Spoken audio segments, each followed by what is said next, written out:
There we go.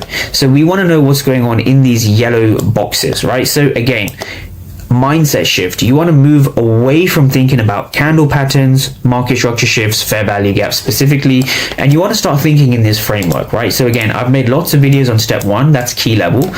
You need to know what to look for, and you need to know why you are looking for it. So passive buyers and passive sellers are going to, in this case, drive price up. So you need to know what's going on in these yellow boxes, and this is where context and clarity come into the picture. So now from here, if we continue on, we have our context. So we need to understand what's going on inside of the key level. Now it's time for clarity, right? What gives you clarity when you're entering your trades, right? What gives you enough clarity when you're entering trades is you need to understand who's in control of the price.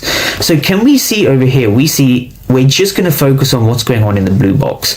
So in this blue box, which is that gray box from TradingView, you can see here 242, if we read from the very left, 242 for 75. We see 178, sorry, I think that's 378 for 200, right? We see 198 for 95, 225 for 103, 313 for 83, 106 for 12. Now, what I like about footprint charts and what can alleviate a lot of guesswork is if you simply use the footprint charts at your fair value gaps. This is the biggest confirmation I make a lot of traders kind of go through, right? Transformation, sorry.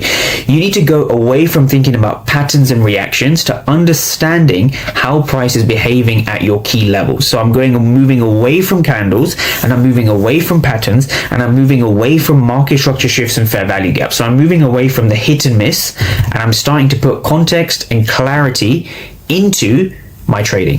So once you have a key level over here, what you'll notice in this key level is that we have a ton of aggressive sellers. Again, I've made a lot of videos on this, but what you'll see here is you'll see red delta, red delta, red delta. You see a lot of red delta, negative delta, right? So what that means is the bid in this case is significantly larger than the ask. So that means that we see a higher bid volume. We see more aggressive sellers, right, hitting the bid, going in with significantly more selling contracts. You know, in this zone, sellers are aggressive. So if we go back to the